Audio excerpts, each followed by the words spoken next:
Bonjour à tous.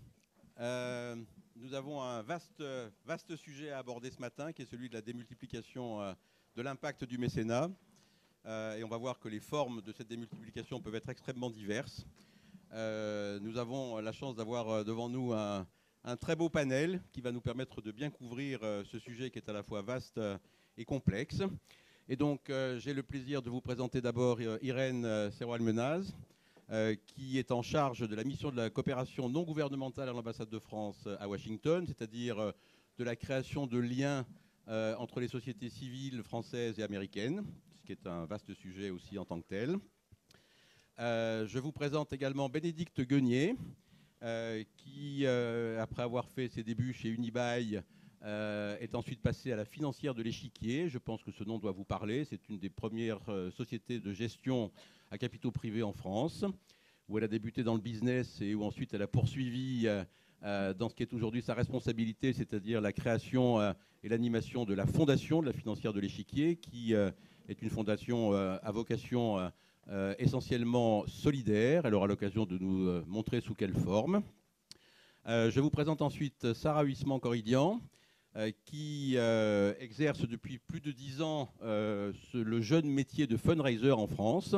Et elle l'exerce aujourd'hui d'une façon très entrepreneuriale, puisque il y a maintenant pas tout à fait 2 ans, 1 an et demi, elle a co-créé sa propre entité de fundraising, et dans une acception très originale du terme, puisque l'orientation de cette entité de fundraising, c'est l'entrepreneuriat social, qui aujourd'hui est certainement dans une recherche très importante de fonds, et donc cette nouvelle orientation me paraît très prometteuse pour l'avenir. Voilà pour la partie féminine de notre panel. Vous voyez que la parité est respectée. En passant maintenant à la partie masculine, donc juste sur ma gauche, Olivier Deguerre. Olivier Deguerre, je ne suis pas sûr qu'il soit nécessaire de le présenter puisque tout le monde connaît Fitrust. Il a commencé très mal sa vie professionnelle, comme moi, banquier. Bon, c'est pas bien, mais il s'est racheté après. Et il a créé en 1999 Fitrust, qui est un de ces leviers nouveaux, formidablement prometteurs, originaux, innovants, en matière de financement de tout ce qui est le solidaire aujourd'hui. Ça prend des formes diverses qui allient, et c'était ça la vraie nouveauté, la notion d'investissement et la notion d'engagement plus à vocation plus don. La combinaison des deux est un facteur extrêmement intéressant. Et donc, Olivier a une vision aujourd'hui très vaste sur ce que représentent les nouvelles formes possibles d'engagement et de financement pour l'entrepreneuriat social. Et puis, nous avons la chance d'avoir aussi parmi nous un jeune créateur d'entreprise, ingénieur de formation, qui a commencé par bien bourlinguer à travers le monde, et puis qui, après être passé par le conseil brièvement, a créé sa boîte, et une boîte dont le nom est déjà en tant que tel, je pense, une belle incitation et donne une belle vision sur les objectifs qui sont ceux de François. Ça s'appelle Giving Corner. C'est une plateforme qui va impliquer différents partenaires, tous ceux qui peuvent combiner leurs efforts pour aller vers un impact social accru. Et ça aussi, c'est une forme très nouvelle et très originale d'engagement qui me paraît très prometteuse et dont je suis très heureux qu'on puisse parler aujourd'hui. Et puis, le dernier que je vais vous présenter, c'est Emmanuel de Lutzel, qui partage avec Olivier et moi la tare originelle d'être banquier. Mais lui aussi fait des efforts pour aller dans la bonne direction, puisqu'il a été l'initiateur, le père fondateur, l'animateur de la partie microfinance chez BNP Paribas. Il avait commencé dans le business et puis il s'est orienté vers ça. Il a obtenu, et croyez-moi, dans ces grandes maisons, c'est pas simple, de la direction générale, la création d'une entité orientée vers la microfinance. Et il se bat aujourd'hui pour un nouveau combat au sein de cette grande maison financière, c'est-à-dire l'entrepreneuriat social. Donc, vous avez devant vous un panel qui va nous permettre, je pense, de couvrir un sujet sous des formes très diverses. Alors, le sujet, c'est démultiplier l'impact. Pourquoi ce sujet? Je pense qu'il n'y a pas besoin de s'apesantir longtemps. Il n'y a qu'à ouvrir les journaux tous les matins. Il n'y a plus de sous. Et il va falloir essayer de faire plus avec moins. En tout cas, c'est ce qu'on nous répète à l'envi dans les associations diverses et variées. Et donc, il faut voir comment on peut essayer de cultiver la manne qui existe encore. La manne publique est en voie de disparition, on le sait. En revanche, la manne privée représente encore un potentiel, le privé des entreprises, le privé des particuliers. La philanthropie des particuliers se développe de plus en plus. Mais les méthodes d'approche, les appréhensions, les objectifs de ces mécènes et philanthropes privés sont en train de changer. Les méthodes d'investissement ne sont plus les mêmes. Et donc, il y a, je pense, matière à essayer d'approfondir un petit peu ce nouveau paysage. Le mécénat d'aujourd'hui n'est plus ce qu'il était autrefois. Et ce que nous voulions ce matin, eh bien, c'était vous donner une vision un peu complète de ces nouvelles approches. Alors, comme elles sont compliquées, on va essayer de faire simple pour que vous repartiez avec des idées simples sur des concepts nouveaux dont vous entendez parler. Mais je pense que c'est bien que vous puissiez les articuler les uns par rapport aux autres et que vous repartiez avec une philosophie un peu claire sur ce qui peut se faire dans ce domaine-là aujourd'hui. Alors, quand on parle de ce qui peut se faire aujourd'hui en France, on peut commencer par regarder à ce qui se fait aujourd'hui ou ce qui se fait depuis quelque temps déjà aux États-Unis. Parce que vous le savez, les États-Unis, dans ce domaine du mécénat et de la philanthropie, enfin ils disent philanthropie pour tout, eux, puisque le mot mécénat n'existe pas en anglais, et des nouvelles méthodes de financement de l'intérêt général, eh bien, il y a une longueur d'avance incontestable, il y a une culture incontestablement plus développée que chez nous. Et donc, ma chère Irène, je pense que c'était intéressant de commencer par vous, pour que vous nous disiez un petit peu comment se présente ce paysage-là aux États-Unis, quelles sont les nouvelles méthodes, quelles sont les grandes leçons, pour vous qui êtes impliqués dans ce monde, précisément dans le lien entre le monde de l'économie et le monde de la société civile, quelles sont les grandes leçons que vous tirez de l'expérience américaine ? Bonjour. Alors, en 10 minutes, 298 milliards de 5, dollars. Irène. 5 tout de suite pour la première question, 5 pour la deuxième. Ah, je croyais que vous aviez fait les deux questions en une, là. Non. Non. Vous aurez une deuxième question tout à l'heure. À flûte. Alors, ça 5 commence très minutes. dur. Il va falloir que je parle vite. Juste pour vous donner une idée du volume, donc c'est 298 milliards de dollars en 2011, et donc 41,6 milliards donnés par les fondations américaines.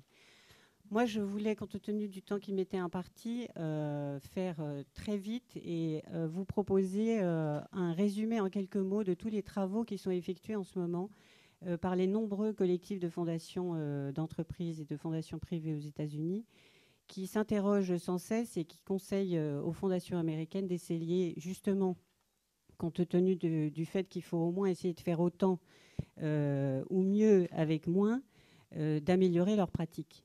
Parce que, en fait, tout comme on parle du coût d'opportunité du temps, on parle aussi du coût des mauvaises pratiques. Donc, c'est ce qu'on appelle la philanthropie effective ou la philanthropie stratégique. Et les conseils, vous les verrez, sont exactement pratiquement égaux et similaires à ceux qu'on donne aux fondations françaises. Donc, dans ce monde merveilleux de la philanthropie stratégique, les mots-clés sont flexibilité, puisque évidemment on répond aux besoins du secteur et on ne répond pas aux exigences du bailleur. Donc on est flexible, on donne des financements sur la pluriannualité, puisqu'on s'intéresse à la sustainabilité. Oula, je vais faire des mots anglais, vous m'excuserez, c'est pas pour faire celle qui sait parler anglais, c'est parce que de temps en temps je confonds. Donc, pour assurer la durabilité des ONG, parce que c'est évidemment dans ce monde merveilleux de la philanthropie effective le but principal des donateurs, on fait des dons sur la pluriannualité, on collabore avec les autres bailleurs de fonds, on a des agendas communs, on a des reportings aussi en commun, on a des processus de sélection que l'on partage pour que les associations et les ONG n'aient pas le burden sur la tête de devoir répondre à de multiples demandes de dossiers, mais qu'il n'en est qu'une. Le reporting aussi se fait en commun. L'évaluation est réciproque. Que ce soit l'évaluation des résultats ou l'évaluation d'impact. Les fondations aussi réfléchissent sur elles-mêmes, elles réfléchissent leur stratégie. Et enfin, dans ce monde extraordinaire qui n'existe pas encore aux États-Unis, mais sur lesquels ils travaillent d'arrache-pied, le fond de l'action de la fondation est fait pour répondre aux besoins du terrain et à la préoccupation des bénéficiaires avant que de servir ses propres intérêts. Je ne sais pas si j'ai parlé 5 minutes, mais... Pas tout à fait, c'est parfait. Bon, voilà. En tout cas, ce qui apparaît bien clairement, c'est cette notion d'efficacité, de recherche d'efficacité. La démultiplication de l'impact, ça passe par l'efficacité de l'investissement. Et donc, cette notion d'efficacité de l'investissement, Emmanuel, est-ce qu'en France et en Europe, on la voit prise en compte de la même façon ou sous d'autres formes? Est-ce que ça existe aujourd'hui véritablement? Alors, c'est un des sujets les plus importants. Enfin, le sujet de l'entrepreneuriat social est un sujet nouveau en Europe, hein, et c'est un sujet évidemment qui est très important pour les fondations qui les financent, sachant que les entrepreneurs sociaux, de plus en plus, ne comptent pas que sur le don et sur la philanthropie, mais comptent également sur le marché, comptent sur les banques, comptent sur des partenariats industriels. Alors d'abord, le cadre européen est en train de changer de manière radicale parce qu'il y a l'émergence de ce concept de social business, d'entrepreneuriat social. La Commission européenne, il y a 2 ans maintenant, a lancé une initiative, l'initiative Social Business, avec 11 piliers différents, en particulier de mobiliser les fonds sociaux européens, mais aussi de créer un cadre réglementaire spécifique pour financer le social business. Et au niveau français, en septembre, sera présenté au Parlement un cadre donc, sur le social business et sur l'économie sociale et solidaire. Donc le cadre réglementaire est en train de changer et les acteurs eux-mêmes sont profondément en train de changer. Premier exemple, c'est au niveau des entreprises. Les entreprises, jusqu'à une date récente, elles avaient tendance à, d'un côté, faire leur business et de l'autre, avec une fondation, à donner. Aujourd'hui, elles se rendent compte qu'elles peuvent aussi avoir un impact en exerçant leur métier de banquier ou d'industriel et en nouant des partenariats, y compris capitalistiques, avec des entreprises sociales. Exemple, ce que nous faisons chez BNP Paribas avec la microfinance, hein, depuis 20 ans avec l'ADI, depuis 6 ans à l'international, mais également ce que font des entreprises comme... Alors Danone a été la première historiquement il y a maintenant 5 ou 6 ans, en investissant dans des entreprises sociales, suivies par Schneider Electric, suivies par GDF Suez, et maintenant d'autres entreprises du CAC 40 qui sont en train de nouer des partenariats dans le social business, à côté des activités qui sont faites par leur fondation. Tu développes, par exemple, Danone, tu développes en 3 minutes, juste pour donner un peu de concret. Ah, merci de me donner les 3 minutes. Oui, une minute, pardon. Danone a monté, donc, alors c'est particulièrement intéressant et innovant parce que Danone, il y a 5 ans, a lancé cette initiative avec, d'une part, un fonds d'investissement dans lequel les salariés et même le grand public de Danone peut investir, mais c'est également des partenariats industriels leur permettant, par exemple, d'investir au Bangladesh ou bien au Sénégal, par exemple, Sénégal, la laiterie du berger, donc d'investir dans des entreprises sociales qui vont avoir des impacts sociaux, mais il s'agit de vrais business, il s'agit de business dans leur activité, hein, par exemple le lait ou le traitement des produits laitiers, donc pour développer un véritable marché. Donc ce n'est pas un don, c'est un investissement. Et par ailleurs, donc les particuliers, soit les salariés de l'entreprise, soit vous-même, vous pouvez investir aussi dans la SICAV Danone Communities. Le même schéma a été répliqué ensuite par GDF Suez et par Schneider Electric avec quelques variantes. Donc ce que tu nous dis, c'est qu'un des schémas de démultiplication, c'est ce partenariat entre l'entreprise elle-même et ses salariés, ses collaborateurs, qui deviennent solidaires dans des projets qui sont menés pour compte commun. Oui, et c'est particulièrement intéressant parce qu'on a une alliance entre le grand et le petit. Le petit, l'entrepreneur social qui a envie de grandir, et le grand qui a la puissance financière et l'expérience industrielle, mais qui ne sait pas comment faire pour avoir plus d'impact social. Alors, autre schéma, Olivier. Je pense que ce que vous avez monté, c'est une illustration formidablement originale un peu des principes qui sont sous-jacents à ce que vient de nous expliquer Emmanuel, c'est-à-dire la combinaison de 2 approches. Une approche de type plutôt traditionnelle aménagée avec une composante de solidaire dedans, et puis une composante plus de type philanthropique. D'ailleurs, le nom de FiTrust, bon, on voit bien déjà l'image se dessiner. Peut-être pour expliquer l'origine, parce que je pense que ça peut intéresser tout le monde. C'est la rencontre avec Ashoka et avec une fondateur d'une chose qui s'appelle CDI au Brésil, qui est une école pour les gens pauvres au Brésil, pour leur permettre d'avoir accès à l'informatique. Et quand je suis allé le voir, c'était en 2002-2003. Il avait démarré en 98. il avait 1,5 million de Brésiliens qui étaient passés dans ces écoles, 2000 écoles au Brésil. Quand j'ai discuté avec lui pour savoir comment il gérait son entreprise, son association, il m'a expliqué un mode de gestion avec 6 chefs d'entreprise des plus grandes entreprises brésiliennes, un conseil d'administration tous les mois, la journée entière. Et j'ai retrouvé ce que j'avais vécu, moi, dans mon métier financier d'accompagnement de PME technologiques, où on pouvait financer et accompagner. Et en allant plus loin, on s'est rendu compte qu'il y avait un énorme potentiel sur beaucoup d'associations d'entreprises sociales qui n'avaient pas soit le financement, soit l'accompagnement pour se développer. Donc on a simplement pris le modèle qu'on connaissait, qui est le modèle du private equity ou de financement de PME en France, en Europe, aux États-Unis, qu'on a essayé d'appliquer comme faire se peut à cette économie sociale au sens large, qui sont soit des associations, soit des entreprises sociales.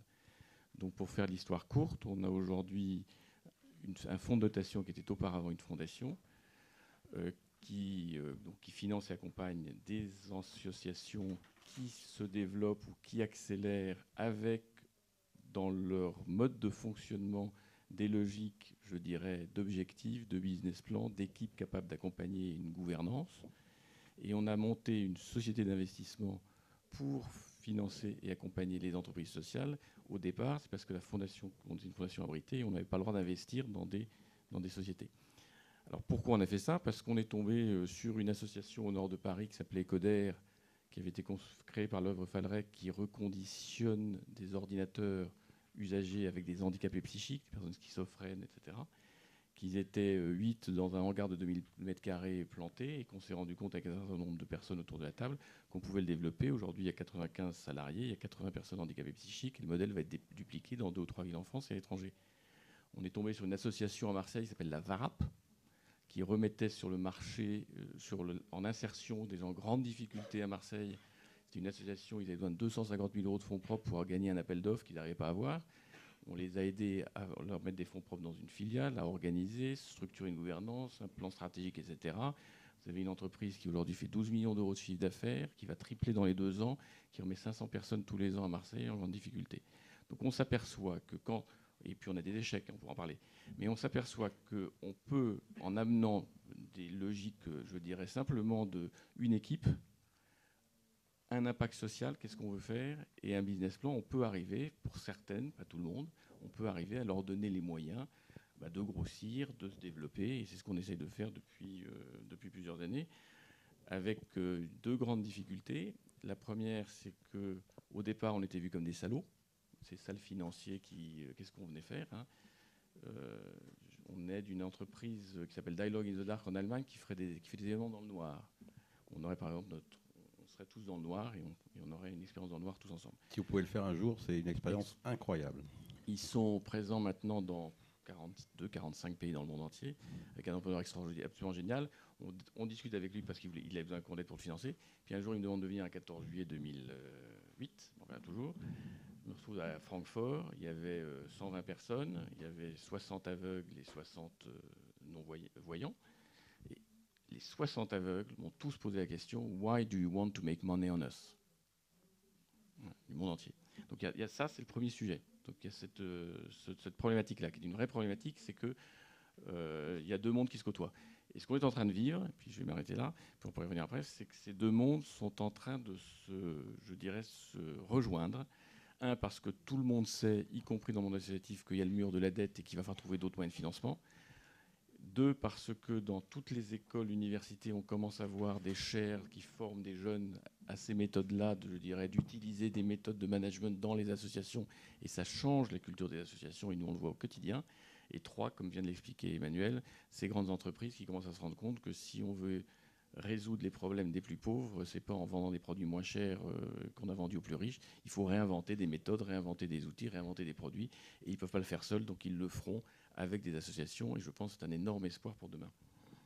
Alors, vous l'avez déjà compris, on est en plein sur un sujet qui est un sujet majeur de notre société, pas que de la nôtre, mais en tout cas très fort dans la nôtre, qui est le clivage. Le clivage traditionnel entre le public et le privé, le clivage entre le monde du profit et le monde du non-profit, les différents clivages qui peuvent freiner finalement l'efficacité de l'argent qui est investi dans des donations.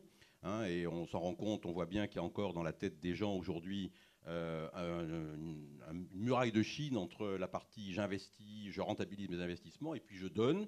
Ce sont deux choses différentes, ce sont deux raisonnements différents. Là, on est exactement sur la création de passerelles entre les deux. Et je pense qu'une des grandes conclusions de ce qu'on va entendre aujourd'hui, c'est ça, c'est la nécessité de créer des liens de façon à ce que cette séparation définitive entre les donations d'une part, ou les dons d'une part, et les investissements d'autre part, eh bien, il y a une voie immense qui est ouverte à ce niveau-là. Alors, Bénédicte, vous en êtes une formidable illustration, puisque vous appartenez aussi, enfin, votre maison, votre belle maison, c'est une très belle maison, la Financière de l'Échiquier, appartient à ce monde de la finance. Et vous y menez, pour le compte de la Financière de l'Échiquier, vous y menez une expérience qui est tout à fait originale, à la fois dans ses modes de fonctionnement, dans ses modes de financement et dans ses objectifs. Donc je pense que c'est intéressant que vous nous racontiez ça. Alors, la base, c'est que l'action de la Fondation financière de l'Échiquier s'inscrit dans une tradition tout à fait classique en termes de mécénat d'entreprise, puisque le modèle est le suivant: une société financière qui a un modèle économique récurrent et profitable, l'envie de l'ensemble de la société de partager le résultat de l'entreprise, la création d'une fondation, la définition des axes, un axe solidaire, et dans un premier temps, une action de distribution de dons dans un périmètre tout à fait précis qu'est la France. Donc jusque-là, une politique de mécénat extrêmement classique. Là où nous nous distinguons, c'est que nous avons créé, à côté de la distribution des dons aux structures de l'économie sociale et solidaire en France, nous avons mené une action opérationnelle, donc c'est nous qui la gérons en direct. Et cette action opérationnelle s'appelle c'est la Maison Échiquier. C'est une maison qui loge gratuitement et qui accueille des jeunes filles issues de milieux défavorisés que nous accompagnons pendant toute la durée de leur classe préparatoire au concours des grandes écoles. Donc si je vous parle de ces deux actions, c'est pour revenir à la question du financement, du budget de la Fondation. Nous, notre problématique, elle est la suivante, c'est que le nerf de la guerre du mécénat d'entreprise, c'est évidemment les sous. Et comment faire pour que notre budget de fondation d'entreprise soit pérenne, ne soit pas remis en cause chaque année en fonction des aléas de la conjoncture, ne soit pas le fait du prince, c'est-à-dire ne soit pas soumis aux décisions d'un comité de direction qui pourrait décider d'une année sur l'autre que le budget n'existe plus parce qu'il y a d'autres priorités. Et c'est là où nous avons pensé à un outil tout à fait original. Plutôt donc que de décider d'un montant alloué chaque année à notre action solidaire, nous avons décidé de raccrocher ce budget à un de nos produits financiers. Donc je vais essayer d'être pas trop technique. Nous sommes une société de gestion qui gérons des fonds communs de placement. Un fonds commun de placement, c'est un portefeuille collectif dont sont détenteurs un certain nombre de personnes. Et nous avons donc raccroché le budget de la Fondation à un de nos fonds communs de placement qui s'appelle Échiquier Excelsior. La rémunération de notre société de gestion fondée sur ce fonds est répartie par moitié pour l'entreprise, pour rémunérer son acte de gestion, et l'autre moitié revient à la Fondation. Donc ça permet en tout cas de ne pas se poser la question de l'assiette de calcul du budget de la Fondation, donc d'être certain année après année d'avoir un budget pour la Fondation, qui maintenant est aléatoire évidemment, puisque nous sommes une société qui investissons beaucoup en actions, donc nous sommes soumis aux aléas du marché boursier, mais néanmoins c'est une méthode de financement qui est vraiment tout à fait originale. Et qui a le grand mérite de créer de la solidarité à l'intérieur de l'entreprise. Voilà, oui, absolument. Ça, c'est le deuxième volet, parce qu'une fondation d'entreprise, avant de distribuer des dons ou d'être généreuse vis-à-vis des uns et des autres, elle a un premier enjeu, c'est de vivre au sein de l'équipe et de faire en sorte que l'équipe financière de l'Échiquier adhère totalement au fonctionnement de la fondation et à son action. Donc, à travers ce fonds commun, plusieurs départements de l'entreprise sont impliqués. Le département de gestion, c'est-à-dire que ce département de gestion qui gère ce fonds Échiquier Excelsior va avoir à cœur évidemment d'afficher la meilleure performance annuellement, puisqu'il y a une corrélation immédiate entre la performance du fonds et le budget dégagé pour la fondation. Les équipes commerciales vont avoir à cœur de commercialiser ce fonds le plus largement possible, là aussi pour augmenter l'encours du fonds et faire en sorte que le budget soit augmenté. Donc c'est un excellent outil fédérateur, en tout cas au sein de l'entreprise. C'est vrai que dans les sociétés financières, c'est une création de liens formidables parce qu'il y a un projet d'entreprise qui ensuite est optimisé par des gérants pour la performance et ensuite vendu par des commerciaux qui relayent le bon discours, le bon niveau de discours auprès des clients. Et donc là, on voit bien toute la chaîne de l'entreprise jusqu'au client final qui se crée autour de cette notion de solidarité. Voilà. Et ça, c'est vraiment intéressant. Et un dernier point, parce que donc, ce fonds de partage qu'est Échiquier Excelsior, il existe d'autres fonds de partage proposés par d'autres sociétés, mais Échiquier Excelsior a une grande originalité, c'est que c'est définitivement la société de gestion qui fait l'acte solidaire à 100%. Le client n'est en aucun cas impliqué en termes de performance, puisqu'il existe des produits pour lesquels la performance que reçoit le client peut être affectée en partie à une cause solidaire. Là, ce n'est pas le cas, donc c'est vraiment un acte fort de la société de gestion sans impliquer ses clients. Alors on fait savoir, on commercialise le fonds, bien entendu, mais le client n'est pas impacté sur sa performance au profit de l'action solidaire.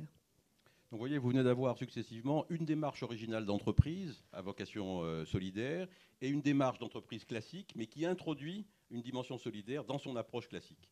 Donc deux façons de couvrir le sujet, différentes, mais finalement au bout du compte convergentes, et c'est ça qui est d'intéressant. Alors justement, convergence, Sarah, parlons-en maintenant. C'est probablement vous dans ce panel qui avez la vision la plus large sur ces problématiques de collecte de fonds à destination du solidaire en général, ou du vivre ensemble. Vous avez une expérience qui a été longue dans ce domaine-là, qui a été à orientation plutôt classique dans une première étape, et puis maintenant vous êtes en train d'orienter dans votre propre entreprise votre travail et votre conseil vers l'entrepreneuriat social. Racontez-nous un petit peu ça et dites-nous si entre l'approche classique à destination de la vie associative et puis cette nouvelle orientation vers l'entrepreneuriat social, s'il y a des différences, si c'est plus difficile, si les modes de conviction ne sont pas les mêmes. Racontez-nous un peu ce que vous avez vécu. Alors effectivement, vous l'avez souligné, donc nous, on a évidemment créé Equanity justement pour répondre à ce triple enjeu que Olivier soulignait d'ailleurs aussi, qui était d'une part l'évolution du modèle associatif, qui va de plus en plus pour un certain type d'activités mises en œuvre vers des initiatives de type entrepreneurial, c'est-à-dire des initiatives où le modèle économique évolue, devient de plus en plus hybride entre différents modes de financement, mais aussi le management évolue. On pourrait dire d'une certaine façon que la forme ultime de ce type d'évolution, c'est l'entreprise sociale. En tout cas, voilà, ça tend à aller dans ce sens-là. Mais cette évolution du monde associatif, elle s'est aussi accompagnée, et c'est ça qui rend la chose intéressante, d'une évolution du comportement des philanthropes traditionnels, s'il faut les appeler comme ça, qui sont passés, pour le dire vite, d'une philanthropie de charité vers une philanthropie beaucoup plus d'investissement, justement, avec une volonté de s'impliquer différemment auprès des causes qu'ils soutiennent, mais aussi avec une volonté de reporting, voire de rentabilité, le mot est lâché, qui n'est pas une rentabilité financière, mais qui est une rentabilité qu'il va falloir s'évertuer à mesurer d'une façon différente. Et puis le troisième point, Olivier le soulignait aussi, c'est effectivement l'arrivée sur le marché du travail d'une nouvelle génération qui est formée pour ce type de développement et qui va pouvoir justement créer ces passerelles qui sont nécessaires à créer entre l'univers profit, l'univers non-profit et qui va pouvoir faire émerger justement d'autres modèles de financement possibles. Donc nous, nos clients sont essentiellement des gens et des porteurs de projets qui travaillent justement à l'hybridation de leur modèle économique, qui travaillent à mettre en valeur, bien sûr, la nécessité d'être soutenus par de l'argent issu du mécénat, ou en tout cas des dons, voilà, des éléments qui n'appellent pas de retour particulier, mais aussi qui font appel, pour une partie de leur activité, à des investissements purs et durs, tels qu'on les a soulignés tout à l'heure, et qui aussi, sur une partie de leurs activités aussi, cherchent à mettre en valeur comment ils développent leurs propres ressources.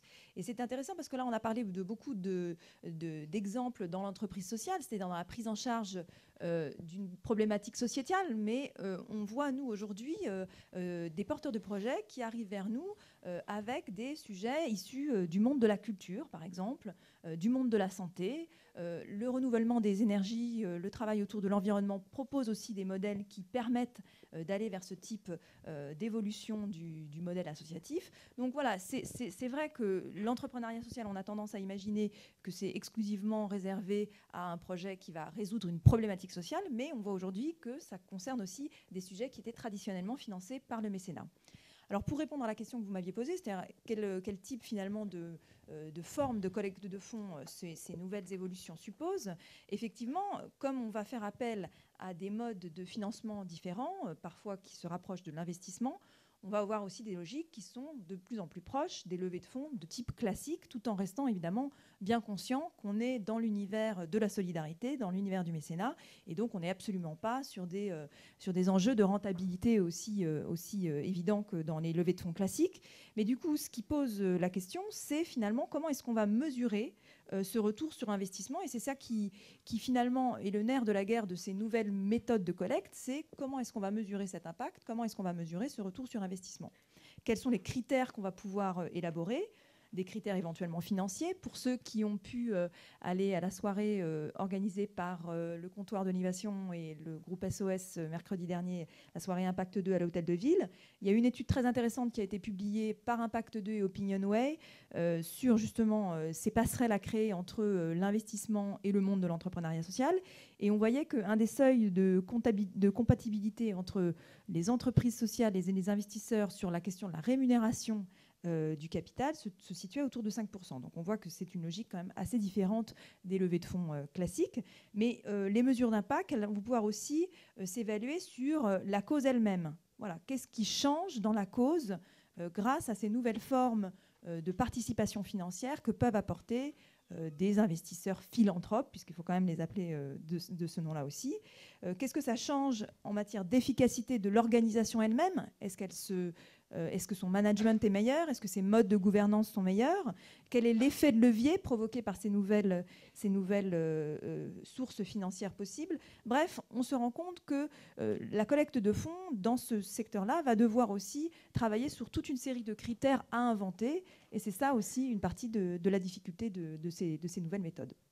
Alors c'est vrai que cette notion d'entrepreneuriat social, elle est aujourd'hui encore un peu en gestation. Très simplement, la définition, vous la connaissez tous. C'est une entreprise qui combine des objectifs, qui garde des objectifs financiers, mais modérés, et qui, en revanche, intègre des objectifs à caractère sociétaux, mesurables a priori. Et c'est la combinaison de ces deux facteurs, de ces deux objectifs, qui va faire l'entreprise sociale. Alors après ça, il se rajoutera tout un cocktail d'ingrédients, de gouvernance, de quotas mis sur les salaires, etc., de choses comme ça. Mais fondamentalement, c'est ça. Alors, vous venez d'entendre 5 bonnes fées penchées sur le berceau de l'entrepreneuriat social. Voyons qui est dans le berceau. Et François, eh bien, ça va être à vous de nous dire quelle a été votre expérience. Alors, ce qu'il y a de formidable, c'est que vous êtes venu, donc vous êtes scientifique de formation, vous êtes passé par des cabinets de conseil, donc le monde du business, vous l'avez connu, vous avez créé aujourd'hui, vous êtes dans une expérience de terrain, une vraie expérience d'entrepreneuriat social. Donc, racontez-nous ça. Quel a été votre objectif ? Pourquoi vous avez fait ça ? Et comment ça marche ? L'objectif premier, ça a été vraiment de démultiplier l'impact social, justement, au travers d'un projet entrepreneurial. Venant du conseil, on n'avait pas vraiment de préjugés sur comment le faire ou d'approche dogmatique. On s'est dit, on part d'une feuille blanche et on regarde ce qui marche aujourd'hui et comment peut-être l'améliorer. Donc on a vu qu'il y avait 3 acteurs qui avaient la même ambition sociale, c'est-à-dire avoir un impact social, mais qui n'arrivaient pas à travailler ensemble. Donc on avait d'un côté l'entreprise qui, au travers d'activités de mécénat, finançait des projets solidaires. Mais cette activité de mécénat était souvent en périphérie de son activité principale et n'impliquait pas ses parties prenantes. De l'autre côté, on avait le milieu associatif qui avait un vrai besoin de financement. On voyait qu'il y avait un appauvrissement du financement public avec un vrai besoin d'aller vers un financement privé, mais sans vraiment parvenir à y arriver. Et au milieu de ces 2 acteurs, on avait les employés qui, eux, avaient une volonté d'engagement très forte. On voyait que plus de 80% des employés voulaient participer à la démarche RSE des entreprises, mais que seuls 17% des employés étaient vraiment impliqués dans cette démarche. C'est-à-dire qu'il y avait une vraie attente de la part des collaborateurs d'avoir un impact social, de donner un sens à leur activité professionnelle, mais l'entreprise ne pouvait pas y répondre faute d'outils pertinents pour le faire. Et de la même façon, quand on demandait aux entreprises quel est le frein aujourd'hui à la démarche RSE, c'est la mobilisation des salariés qui arrivait en premier. Donc partant de ce constat, on s'est dit que finalement la solidarité pouvait être un formidable outil de motivation en entreprise. C'est-à-dire qu'on pourrait motiver un comportement en entreprise qu'on ne pourrait pas motiver avec une proposition financière équivalente. Alors, je vais vous donner un exemple. Si on demande à un employé de, par exemple, baisser sa consommation de papier, il y a eu pas mal d'initiatives dans ce sens-là où on demandait aux employés d'éteindre la lumière, de baisser leur consommation de papier en leur expliquant que ça allait sauver la planète. Ça n'a jamais marché parce que la proposition de valeur n'était pas suffisante. Donc, si on donne à un employé l'opportunité de baisser sa consommation de papier et qu'à la fin du mois, on lui donne 50 centimes ou 1 euro parce qu'il l'a fait, c'est pas motivant, c'est pas valorisant et c'est pas très engageant. Maintenant, avec 1 euro dans le milieu associatif, on fait plein de choses. On peut offrir des repas, on peut planter des arbres, on peut vacciner des enfants. Donc, on prend le même mécanisme, c'est-à-dire qu'on propose à l'employé d'adopter un comportement en le récompensant non pas sous forme financière, mais sous forme solidaire. Et en faisant ça, on crée un engagement beaucoup plus fort que ce qu'on pourrait atteindre avec un engagement financier. Et donc, partant de ce mécanisme-là, on a développé un concept où on veut que chaque acteur trouve une valeur à la démarche sociale. C'est-à-dire que l'entreprise, son objet, c'est quand même de pouvoir améliorer son profit, d'améliorer sa performance, donc de disposer d'un nouvel outil de motivation interne. Pour l'employé, pouvoir répondre à sa quête de sens, lui donner une nouvelle façon de participer à quelque chose de social au travers de son activité professionnelle. Et pour les associations, donner un nouveau canal de collecte et un nouveau canal de sensibilisation sur une population jeune qui aujourd'hui est très difficile d'accès pour les associations. Donc on a développé ce concept de convertir des activités professionnelles en actions solidaires. Donc pour animer un peu ce concept, on a développé une plateforme web collaborative où chaque employé a un compte personnel sur lequel il va recevoir des points, c'est comme un programme de fidélité, en fonction de comportements qu'il a adoptés dans son entreprise. Et ensuite, il va affecter ces points à des projets solidaires de son choix. La notion de choix est très importante, parce que c'est comme ça qu'on valorise l'employé. Donc on travaille avec différentes associations, on travaille avec la Croix-Rouge, avec MSF, avec SOS Village d'Enfants qui nous proposent des projets très concrets. Donc par exemple, en baissant sa consommation de papier, le coût d'impression d'une feuille, pour vous donner une idée, c'est à peu près entre 10 et 12 centimes chaque feuille imprimée.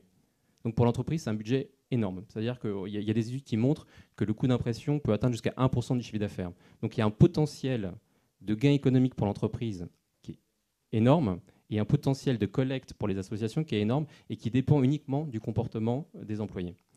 À peu près 20% des impressions ne sont jamais lues.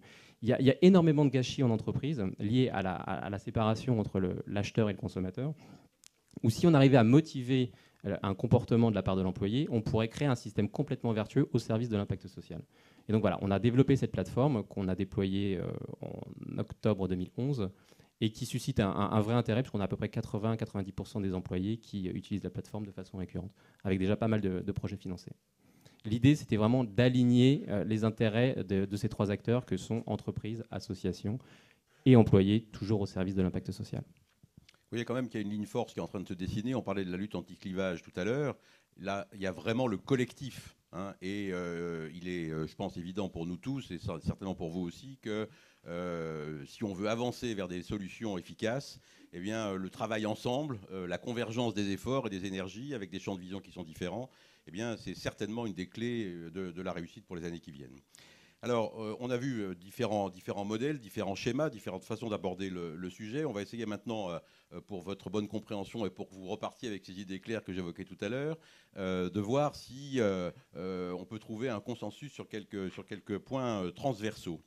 Alors, la première question que je voudrais vous poser, peut-être à toi Emmanuel, c'est dans le financier que tu pratiques depuis de longues années, comment est-ce qu'on peut finalement introduire la notion d'intérêt général ? On sait qu'en France en particulier, l'intérêt général est porté haut et fort par la puissance publique, et c'est effectivement naturellement son rôle. Les philanthropes, les donateurs, les mécènes essayent d'aller vers des objectifs d'intérêt général. Le financier, on l'a entendu à travers différents modèles, est en train d'introduire cette notion-là. Jusqu'à quel point c'est compatible, Emmanuel ? Alors, je reprendrai le terme qu'a employé Pierre tout à l'heure sur la quête de sens. Et on est tous, en tant que particuliers, en quête de sens. Alors d'abord, je vais faire un petit détour pour rebondir sur ce que disait Pierre à l'instant. Petit, hein ? Tout petit, une minute. C'est sur la question du bénévolat et du mécénat de compétences, parce qu'on voit que les gens s'engagent dans des actions comme ce que décrit Pierre. On voit aussi, dans les exemples que j'ai cités, d'entreprises comme BNP Paribas ou comme GDF Suez ou Danone, on voit le formidable engagement des gens, au-delà de l'engagement financier dans des produits financiers, on voit également leur engagement personnel. Alors ça peut être du mécénat de compétences ou du bénévolat de compétences. Chez nous, chez BNP Paribas, c'est 1300 personnes en pur bénévolat de compétences, des gens qui sont engagés en France ou à l'international pour aider des causes. Et c'est extrêmement important parce que le don le plus important, ça n'est pas le don d'argent, c'est le don de temps. C'est le don de son expertise et de son temps. Alors je reviens sur la question de l'intérêt général et l'investissement. Traditionnellement, en fait, on a considéré que l'homme était un individu rationnel, économique, et on voit le monde en deux dimensions, c'est-à-dire le couple risque-rentabilité. C'est ce qu'on apprend en tout cas dans toutes les bonnes écoles de commerce. Et de plus en plus, on se rend compte qu'il y a une troisième dimension qui est une dimension oubliée, qui est la dimension de l'impact social et environnemental. Alors, il y a eu depuis une quinzaine d'années tout un mouvement concernant l'investissement socialement responsable. Mais l'investissement socialement responsable, il faut bien le définir clairement, ça n'est pas la même chose que ce qu'on appelle aujourd'hui l'impact investing, c'est-à-dire de l'investissement dans des entreprises sociales. Il faut bien le définir parce que l'ISR classique, c'est donc l'investissement socialement responsable, c'est tout simplement investir dans des entreprises qui ont une démarche responsable, mais qui sont des entreprises classiques qui visent à d'abord un équilibre, une maximisation du profit. Alors que mais de façon propre. De façon propre, voilà, donc avec une démarche responsable. Alors que les entreprises sociales vont avoir comme premier objectif d'avoir une maximisation de cet impact social. Et c'est pour ça qu'aujourd'hui, tout ce mouvement de l'impact investing, ce que décrivait tout à l'heure Sarah, la soirée où nous étions l'autre jour à la mairie de Paris avec 800-900 professionnels de la finance, certains d'entre eux d'ailleurs découvrant l'impact investing. Alors le chiffre qui a été lancé, 100 milliards pour l'impact investing, c'est un chiffre qui est peut-être un peu contestable. Si on avait déjà 20 milliards, ce serait bien. Je serais content d'entendre Olivier là-dessus s'il a un chiffre. On va l'entendre. On va l'entendre. Mais une chose est certaine, c'est qu'il y a un train qui est en train de démarrer actuellement. Et probablement, ce sont les particuliers et non pas les institutionnels qui sont en train d'investir dans ce... Pourquoi ? Parce que en tant que particulier, on peut choisir avec son cœur, alors que l'institutionnel, il a des contraintes de gestion qui font qu'il doit d'abord privilégier le couple classique risque-rentabilité, que l'aspect impact social, c'est bien si on l'a en plus, mais ce n'est pas un élément déterminant. Pour noter ce jour comme important, vous aurez entendu un banquier parler de cœur, c'est à noter. Alors Olivier, sur le même thème en fait, votre préoccupation, elle vous amène à la recherche d'investisseurs. Comment est-ce qu'on peut convaincre des investisseurs de s'engager dans cette voie-là, de prendre en compte l'intérêt général, d'aller vers l'entrepreneuriat social? C'est pas classique, c'est pas habituel, c'est à contre-pied des raisonnements traditionnels sur ces sujets d'investissement. Comment vous vous y prenez? Est-ce que c'est dur? Est-ce que vous avez de bonnes surprises? Alors, premièrement, je vais dire que ce que je vais dire, ça s'applique quasiment à tous les pays développés. Il n'y a pas une particularité plutôt française. Et avec un vrai clivage, on reviendra peut-être tout à l'heure, entre les protestants et les catholiques. Mais on y reviendra tout à l'heure. Il y a 4 ans, je parlais des élèves de première terminale de ce que je faisais. Il y a un des élèves qui me dit « Monsieur Degas, je ne comprends pas ce que vous faites. Une boîte, c'est fait pour faire du fric. » Alors je lui dis « Tu sors ça d'où ?» Il sort le livre de première, ES, une boîte, c'est fait pour faire de l'argent. Et je lui dis « Non, une boîte, c'est pas fait pour faire de l'argent. Une boîte, c'est pour fabriquer un produit, rendre un service. Si le produit est bon, le service est bon, il se développe. Et à ce moment-là, elle peut se développer et gagner de l'argent. Et c'est en gagnant de l'argent qu'elle se développe. Donc c'est une version complète de l'argent. On est tous Friedmaniens. On gagne de l'argent et on donne. On a séparé dans nos têtes. Alors l'exemple tout bête, ça fait 8 mois que je discute avec un gros fonds de datation en France qui est venu nous voir pour investir dans le social. Et le président de fonds de datation que j'aime beaucoup, qui était remarquable, m'a renvoyé un beau petit mail hier. Olivier, on vient de décider finalement, nous n'allons pas venir chez vous et investir dans des entreprises sociales. Nous pensons que c'est plus sécurisant d'investir dans des entreprises normales. Et on est dans la problématique que posent les Américains, qui s'appelle, on va parler, je pense, le Mission Related Investment. Quand j'ai un capital, de l'argent, dans une association, une fondation, ou même une entreprise ou un particulier, qu'est-ce que je fais de mon argent et où je l'investis?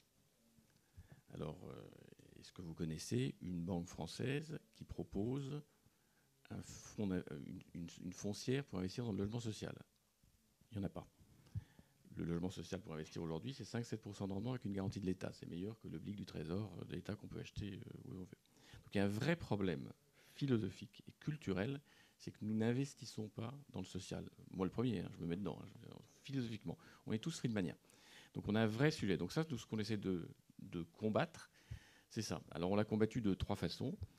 La première, au départ, c'est de trouver des entrepreneurs, des dirigeants d'entreprise, qui habituellement allaient dans le monde associatif pour donner un coup de main durant leur vie professionnelle ou après leur vie professionnelle, et à qui on a expliqué, mais attendez, si vous venez avec nous, vous allez mettre vos capacités pour aider à développer une association, par exemple.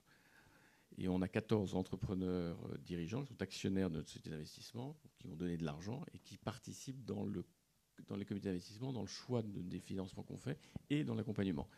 Et on en a un, par exemple, qui dirige une très grosse société française en Asie. C'est lui qui a aidé Dialogue in the Dark, dont je parlais tout à l'heure, le Chinois, qui était dans un problème monstrueux avec les Chinois pour arriver à résoudre des problèmes de bagarre entre Chinois pour avoir la licence locale. Et dans le noir, ils y sont arrivés ? Il y est arrivé, mais ça lui a pris 2 ans et demi. Et j'ai eu plusieurs mails. Olivier, j'arrête, je quitte le board, j'en ai marre, ils sont insupportables. Mais il y est arrivé. Donc, et on n'y arriverait pas sans ces... Donc le premier type de personnes qu'on a vues, c'est ces gens-là. Donc des gens qui mettent leur métier au service d'eux. François Marty de Chenley parlait hier, je crois, dans la foncière. On a nos investisseurs promoteurs qui l'accompagnent.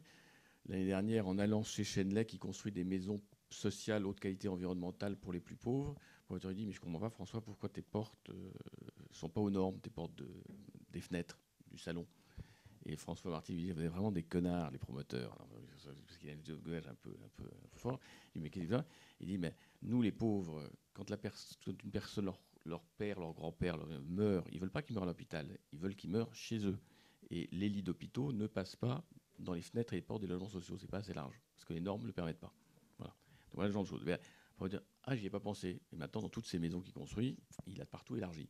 Donc c'est des échanges, c'est non seulement la personne qui apporte, c'est l'inverse. Donc on est vraiment dans la même chose que le BVNO de compétences. Donc ça, c'est le premier type. Le deuxième type d'investisseurs qu'on voit et qui viennent, ce sont des investisseurs institutionnels, hein, comme BNP, d'ailleurs une rencontre avec François. J'ai rencontré François un jour, c'est comme ça qu'on a construit quelque chose. Des institutionnels qui viennent parce qu'ils pensent qu'il faut innover, il faut trouver de nouvelles manières de financer et que ces entreprises sociales, ces associations n'arrivant pas à se financer, il faut trouver de nouveaux moyens pour le faire. Donc c'est le deuxième chose. Et puis le troisième, ce sont des familles, des particuliers.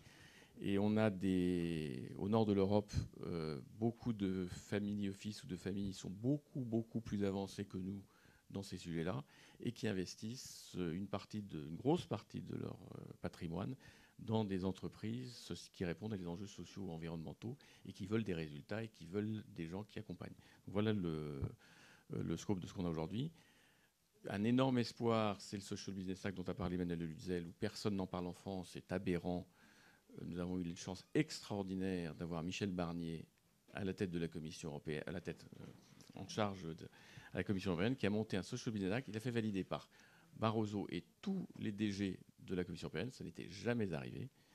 Un Social Business Act qui fait qu'en 2014-2020, vous avez des financements excessivement importants de l'Union européenne pour faciliter le développement d'entreprises sociales, que ce soit des associations ou des entreprises sociales, en Europe, parce que leur conviction est qu'avec la crise actuelle, si on ne finance pas ces entreprises, on a un énorme problème d'exclusion sociale dans toute l'Europe. Et personne n'en parle en France, et c'est en train d'arriver, et je pense que les financements sont importants. Donc je pense que c'est en train d'arriver. Donc voilà. Donc par contre, une énorme difficulté, c'est qu'aujourd'hui, on n'investit pas dans le social. Et quand vous venez raconter une histoire avec un entrepreneur social, on vous écoute, quand les gens le rencontrent, mais le financement a beaucoup de mal à venir. Et c'est dommage parce que ce sont des gens qui apportent, je pense, une innovation et énormément de capacité d'accélérer leur impact et de répondre à des urgences actuelles, que ce soit dans la santé, que ce soit dans le handicap, que ce soit dans l'insertion, dans tous les domaines. Et ça s'élargit même au culturel, je suis assez d'accord. On voit de plus en plus de projets. Alors, dans ce qu'on vient d'entendre, il y a une chose qui apparaît clairement, c'est que si on veut être efficace, il faut d'abord réfléchir à comment être efficace. Et donc, il faut que ça s'inscrive dans une stratégie globale. Alors, Olivier vient de nous dire que la stratégie, elle est en train de se poser au niveau européen. Et je pense qu'effectivement, il y a quelque chose qui est vraiment en train de se décanter. Bon, vous savez que Benoît Hamon et son ministère réfléchissent à une loi spécifique pour la France. Irène, est-ce qu'aux États-Unis, on peut dire que la philanthropie, au sens global du terme, entreprise et particulier, est plus stratégique qu'elle n'est chez nous ? Est-ce qu'elle s'appréhende effectivement comme un investissement d'ores et déjà ? Est-ce que cette notion d'investissement a été appropriée par ceux qui sont en position de faire ces investissements ? Est-ce que la notion de partenariat, de collectif est plus importante aussi ? Quelles leçons vous retirez par rapport à ça ? Sur la philanthropie traditionnelle, il y a une énorme avancée qui a été faite ces 2 dernières années et qui a trait au partage de données. C'est-à-dire qu'il y a maintenant beaucoup de collectifs de fondations et des sites internet et des ONG et des collectifs entre des collectifs de fondations et des ONG qui ont créé des endroits précis où et les fondations et les ONG peuvent venir et partager leurs données en toute transparence, même avec le gouvernement. Sur l'autre forme d'investissement dont vous m'avez demandé de parler, qui est l'impact investing, et qui en effet est aux États-Unis le pôle d'investissement qui donne le plus d'espoir, puisque même si la philanthropie devient effective, elle a toujours un problème pour financer des projets qui arrivent à une échelle significative. Donc l'impact investment qui se pratique aux États-Unis depuis plus de 10 ans en vient aujourd'hui, mais après il faut faire attention à la définition d'impact investing, à atteindre effectivement des chiffres comme ceux que j'ai entendus tout à l'heure. Nous aussi, on parle de 100 milliards aux États-Unis, on parle de 400 milliards dans 10 ans, voire 1 trillion. Et on a déjà calculé les retours sur bénéfices potentiels de cet impact investing. Sachant que la définition aux États-Unis de l'impact investing, c'est le fait de faire un investissement qui revêt en soi le potentiel du retour financier et un potentiel d'impact social et ou environnemental. Et comme la pratique existe depuis des années, on se rend compte aujourd'hui des défis de ces pratiques, puisque c'est un type d'investissement qui peut se faire par tout type d'acteurs, qui a de multiples véhicules, qui peut se faire dans les pays développés, qui peut se faire dans les pays en développement, mais qui revêt un risque. Et le retour dont j'ai entendu parler tout à l'heure sur investissement, aux États-Unis, les investisseurs attendent un retour entre 10 et 15%. Et donc aujourd'hui, on est en phase de capitalisation en fait, sur les pratiques de ces 10 dernières années. Et les grandes réflexions, pour rejoindre votre question, sont très au partenariat, c'est-à-dire que maintenant, les investisseurs en impact investing recherchent à créer des partenariats solides entre les investisseurs purs, les fondations, qui, au travers justement de leur pratique de stratégique philanthropie, peuvent investir au premier degré des entreprises sociales, parce que c'est la partie de l'investissement qui manque le plus. C'est-à-dire qu'à partir du moment où on recherche le retour financier en premier, qui est malheureusement le cas de la plupart des investisseurs, finalement, ils se tournent vers des types d'investissements, notamment en Afrique, qui sont prometteurs, c'est-à-dire qui sont déjà en phase de croissance. Donc un des défis aujourd'hui de l'impact investing aux États-Unis, c'est de contrebalancer le fait que dans toutes les études qu'on peut avoir à disposition, on remarque que le problème des investisseurs dans l'impact investing, c'est de trouver des entreprises dans lesquelles investir. Parce qu'en fait, ils ne cherchent que à investir dans des entreprises dont ils ont déjà la preuve qu'elles vont effectivement avoir un retour financier satisfaisant. Bon, je n'ai pas le temps ici de revenir sur toutes les problématiques liées à la mesure de l'impact, parce que, étant donné que les pratiques sont extrêmement nombreuses, chaque acteur, en fait, met une mesure de l'impact social quand il mesure l'impact environnemental. Donc maintenant, on a créé des outils carrément spécifiques, des types d'investissements d'impact investing qui prennent en compte le fait que dans la mesure du taux de retour qui sera demandé, il faut prendre les indicateurs du risque social et environnemental. Et donc j'ai entendu tout à l'heure 5%. C'est effectivement une réflexion qui est à court aux États-Unis en ce moment. C'est-à-dire qu'ils en sont venus à se dire que s'ils veulent un impact social et environnemental réel et mesuré, il faut qu'ils proposent un type d'investissement spécifique où d'emblée, on explique aux investisseurs que le potentiel de retour financier ne dépassera pas 5%. Et donc le partenariat là-dedans est fondamental. Et on retourne en quelque sorte maintenant, les investisseurs dans tous les forums auxquels je peux assister, retournent aux fondations et leur dit surtout aux côtés de votre investissement philanthropique, oui, faites de l'impact investing, mais pensez à investir en ce qu'on appelle seed funding, car les entreprises sociales ne peuvent vraiment changer d'échelle qu'à partir du moment où elles ont eu ce fonds d'aide sans compter de base.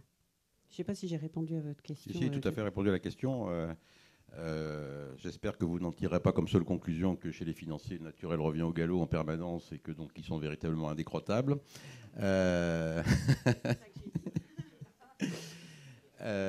Oui, enfin, investisseurs. Alors François, vous, cette notion de partenariat, comment vous la vivez, comment vous la sentez, quel potentiel vous lui voyez, et comment est-ce qu'on peut faire pour embarquer aussi les porteurs de projets dans cette notion collective? Ouais, je pense qu'il faut vraiment co-construire justement cette solidarité.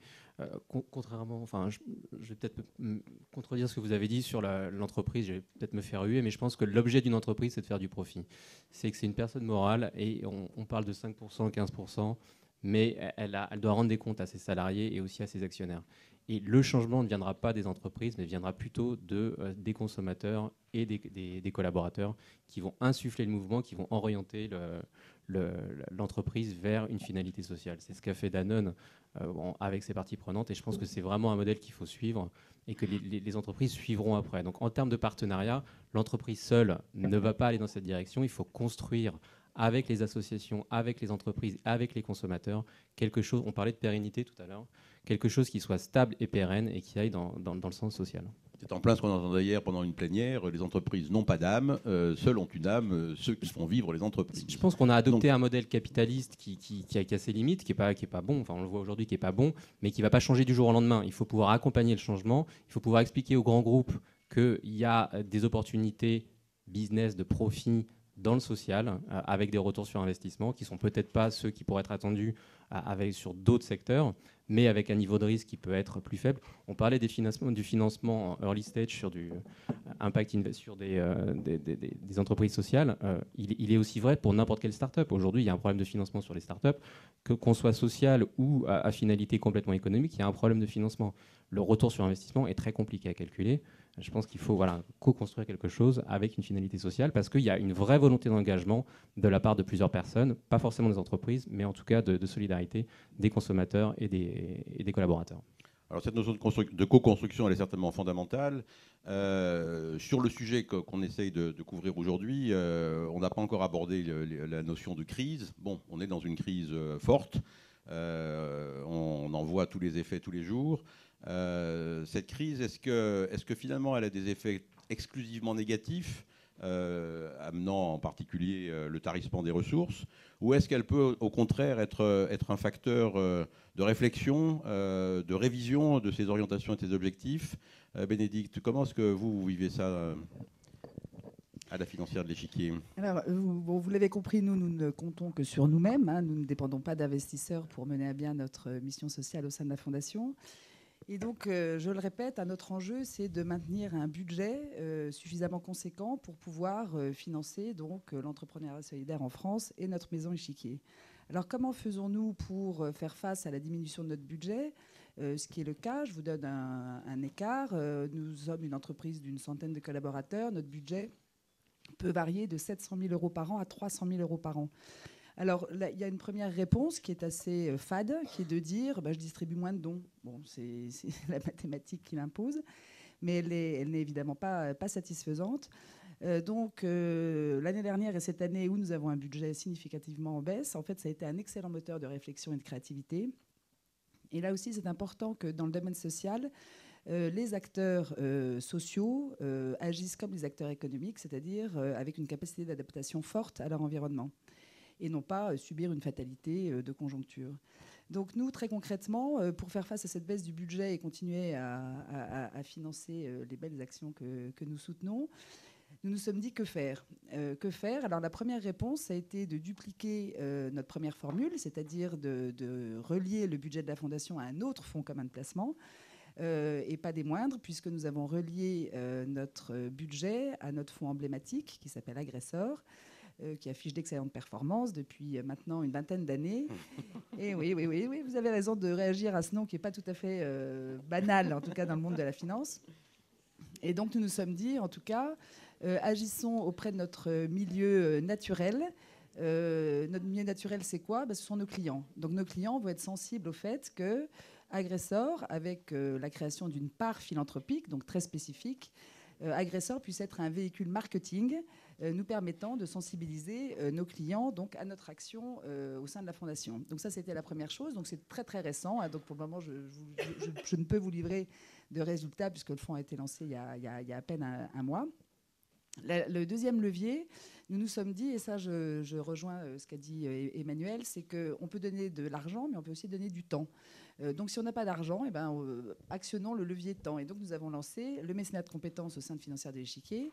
Mécénat de compétences qui est assez généreux pour les collaborateurs, puisque les collaborateurs au sein de l'entreprise ont la possibilité de consacrer 5 jours par an sur leur temps de travail au profit donc, des associations qui sont soutenues par la Fondation. Donc là, il y a le double effet pour les associations que nous soutenons, à la fois de l'argent et à la fois du temps. Et puis, le troisième levier, je vous ai dit tout à l'heure que notre première démarche avait été de ne pas impliquer nos clients dans notre démarche solidaire. Et bien là, nécessité faisant loi, nous sommes partis en campagne. Donc nous sommes en train, modestement, mais en tout cas de conserver notre statut de donateur, bien évidemment, mais d'y ajouter un statut de collecteur. Et alors que nous avions une certaine pudeur, en tout cas, à faire du tam-tam autour de nos actions, dans la mesure où une fondation d'entreprise, par définition, son budget vient de l'entreprise. Mais nous nous sommes aperçus au fil du temps que nos clients, spontanément, sans qu'on en fasse une publicité quelconque, étaient donateurs, donnaient assez spontanément à la Fondation à hauteur de 10% du budget. Donc 10%, ce n'est pas neutre dans un budget compris entre 300 000 et 700 000 euros. Et que parmi ces donateurs externes à l'entreprise, parmi eux, et ça c'était une grande source de fierté, les collaborateurs de Financière de l'Échiquier représentaient à peu près 50% de ces donateurs externes.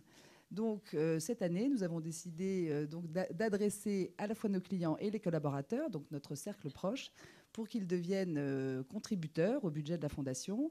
Alors concrètement, comment faisons-nous ? Eh bien, l'équipe de la Fondation, nous ne sommes que deux. Hein. L'équipe de la Fondation se raccroche aux équipes commerciales dans la représentation diverses et variées auprès de nos clients pour faire savoir que la Fondation existe, pour faire savoir que la Fondation, même en étant une fondation d'entreprise, peut accueillir des dons externes. Donc on fait un vrai travail commercial, comme le ferait n'importe quel acteur économique en période de baisse de budget. Et auprès de nos collaborateurs, nous menons des actions aussi pour les sensibiliser et faire en sorte qu'ils participent au budget. Et très concrètement, vous connaissez sans doute la course des héros, qui est cette course organisée une fois par an au profit des associations, où chaque coureur ou marcheur s'engage à récupérer une certaine somme d'argent au profit de l'association. Donc là, nous avons mis en avant l'association Maison Échiquier, et nous allons inciter donc la centaine de nos collaborateurs à faire en sorte qu'ils récoltent pour la Maison Échiquier environ 1 500 euros de dons par personne pour atteindre un budget de 40 000 euros. Donc vous voyez des actions très concrètes auprès d'un public qui, a priori, devrait, entre nos clients et nos collaborateurs, être très sensible au fait de participer à notre budget. Merci beaucoup. Alors Sarah, c'est à vous que va revenir le privilège de la question qui tue pour la fin de cette session.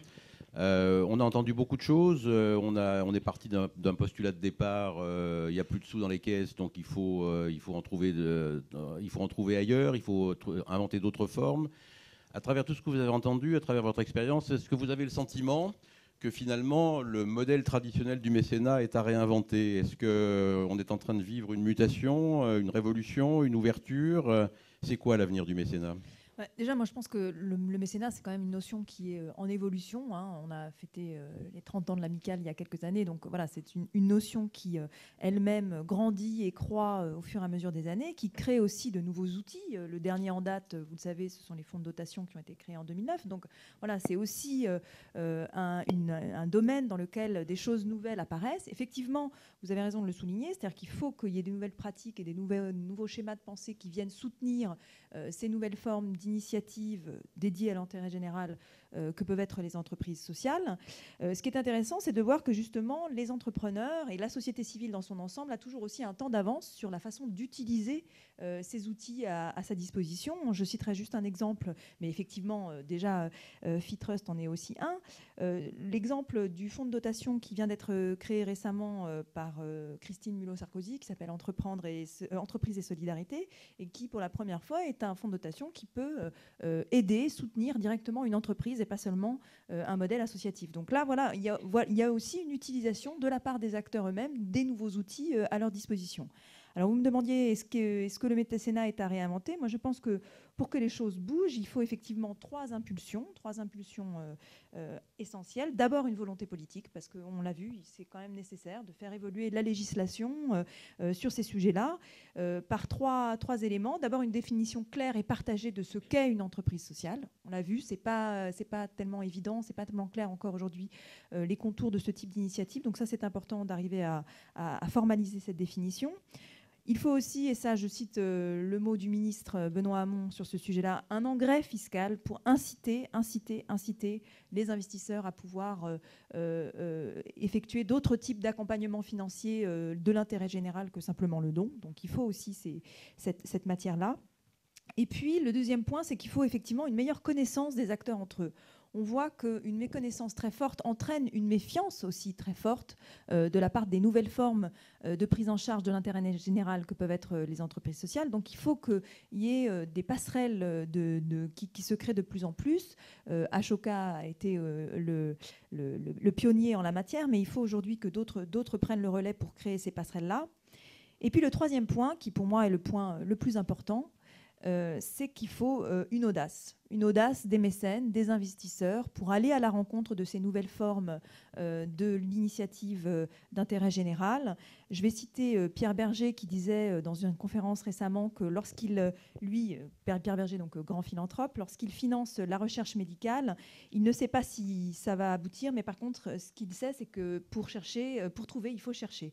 Et donc voilà, je pense que là aussi, il faut la même impulsion pour démultiplier l'impact de ces nouvelles initiatives que sont les entreprises sociales et les initiatives entrepreneuriales de l'intérêt général. Il faut que les mécènes et les investisseurs aient une audace pour aller à la rencontre de ce nouveau type de développement. Écoutez Sarah, je pense que c'est une excellente conclusion à tout ce qu'on vient de se dire. Retenez ça. Retenez ça, je pense qu'effectivement la clé de la réussite pour l'avenir, c'est l'engagement, c'est la combinaison des efforts communs. Je pense qu'il y a besoin de lieux comme ces assises, comme les assises de la philanthropie la semaine dernière, comme le forum Convergence à la fin de l'année, comme le forum Impact évoqué tout à l'heure. Il y a besoin de ces lieux parce que c'est des lieux d'échange, c'est des lieux d'information, c'est des lieux de formation.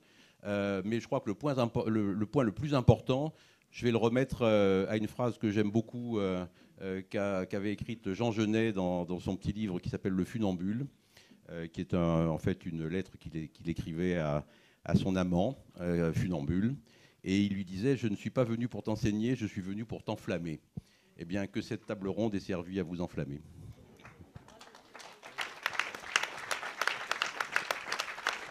Alors, maintenant, votre flamme, vous allez la démontrer directement, puisque vous avez un temps de questions. Vous avez plein de spécialistes de questions qui sont des questions complexes. Donc n'hésitez pas à poser des questions, même si elles vous paraissent un peu basiques. Il y a même des problèmes de sémantique et de vocabulaire sur tous ces sujets-là. Donc c'est un moment pour vous éclairer. Donc n'hésitez pas à le faire. Jetez-vous à l'eau sans la moindre arrière-pensée. Pardon. Excusez-moi. Oui. Bonjour, Laetitia Chabot, je m'occupe du mécénat à Vaux-le-Vicomte. Et une question que j'aimerais vous poser. Vous avez beaucoup parlé de l'investissement des entreprises dans les entreprises sociales, mais vous avez commencé à évoquer la possibilité aussi de cette forme d'impact en lien avec les entreprises culturelles. Donc qu'est-ce que vous pourriez imaginer dans ce domaine-là? Est-ce qu'il s'agirait d'un investissement dans une entreprise culturelle, mais autour d'une cause croisée entre culture et sociale? Quelles sont les hypothèses qu'on pourrait formuler à ce sujet? Merci. Alors je ne sais pas, Sarah, c'est peut-être vous qui êtes la mieux placée pour répondre.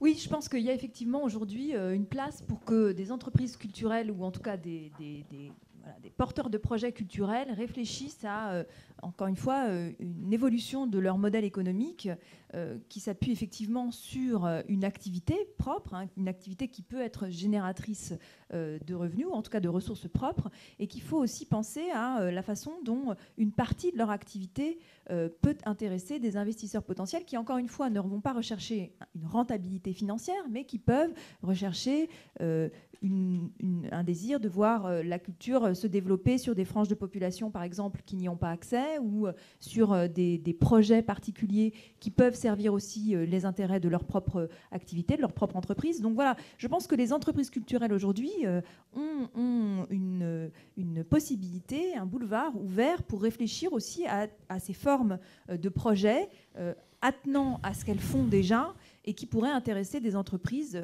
à titre de l'investissement et pas seulement au titre du soutien exclusivement mécénat qu'elles pourraient faire. C'est vrai que, enfin, ça a été évoqué par Aurélie Filippetti hier matin, hein, cette notion d'approche croisée, hein, de mélange entre le culturel et le social, le rôle évident que joue la culture en matière d'insertion. Tout ça, ce sont des pistes qui peuvent permettre d'alimenter et de répondre à la question très importante que vous posez. Emmanuel, tu voulais ajouter quelque chose ? Oui, enfin, tu as mentionné l'insertion. Alors, il y a deux choses. Il y a l'insertion par la culture, mais il y a aussi les entreprises d'insertion pour l'entretien du patrimoine. Parce que très souvent, on voit quand on visite des sites culturels, eh bien, on voit que ce sont des entreprises d'insertion ou des chantiers d'insertion qui sont en train d'entretenir ce patrimoine culturel. Donc, il y a un croisement. Enfin, la culture est probablement l'un des sujets les plus difficiles dans le domaine de l'entrepreneuriat social. Mais je suis convaincu qu'il y a des passerelles qui peuvent être extrêmement intéressantes et l'insertion, enfin les chantiers d'insertion en est un exemple. François, oui. Non. Autre question ?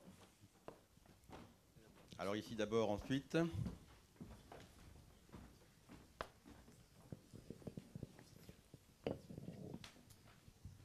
Pas une question, peut-être un petit témoignage. On a parlé de culture, de social. Moi, j'ai parlé d'environnement. Ligue pour la protection des oiseaux, Mathieu Cosson. En fait, quand on parle d'environnement, souvent c'est tout de suite hyper anxiogène. Nature est souvent opposée à l'industrie. Donc en fait, on a choisi à la LPO de créer un festival pour que des partenaires, mécènes et les associations de protection de la nature ou les professionnels de la nature puissent en fait discuter dans le cadre d'un festival pour pas que ça soit trop anxiogène. Donc en fait, c'est une espèce de voie nouvelle. On règle pas nos comptes dans les tribunaux, ce qui est souvent le cas.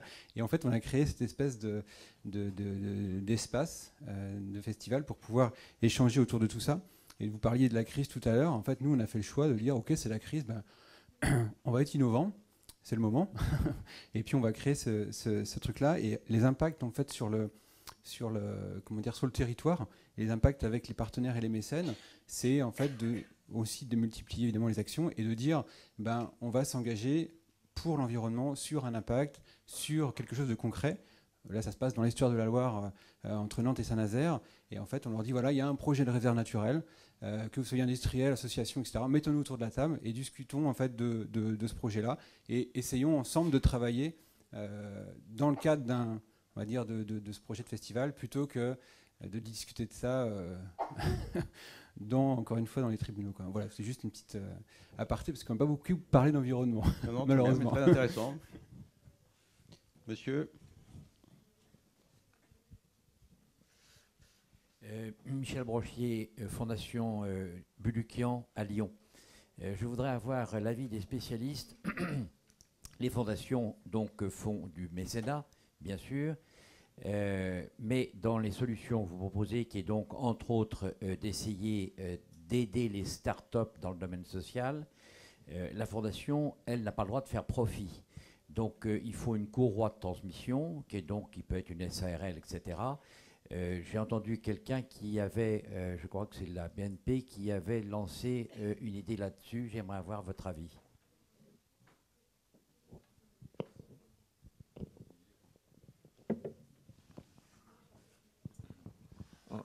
Pour ce type de sujet, il y a deux façons de faire. La Fondation Entreprendre a eu l'autorisation par reconnue d'intérêt public, la Fondation Entreprendre, et peut financer des entreprises et des SARL. Donc il y a des logiques qu'on arrive à faire parce que c'est de la création d'entreprise pour permettre de résoudre des problèmes. Deuxièmement, vous avez une dotation. Et votre dotation, vous pouvez l'investir en fonction, du code de la sécurité sociale. Et ça peut s'investir dans un fonds de capital à risque, société de capital à risque, qui peut faciliter la création de petites entreprises. Donc il y a des moyens, je dirais, techniques avec le capital de le faire. Emmanuel ? Oui, c'est un sujet encore relativement émergent, non seulement en France, mais même aux États-Unis. Enfin, c'est le sujet de ce qu'on appelle Mission Related Investment, ou bien le PRI, le Program Related Investment. Donc le programme Related Investment, c'est plutôt très risqué, plutôt à perte, et c'est dans les missions très très précises, dans les programmes très très précis. Attends Emmanuel, Irène n'est pas d'accord. Non, excusez-moi. Justement, vous avez parlé tout à l'heure de l'importance de la législation.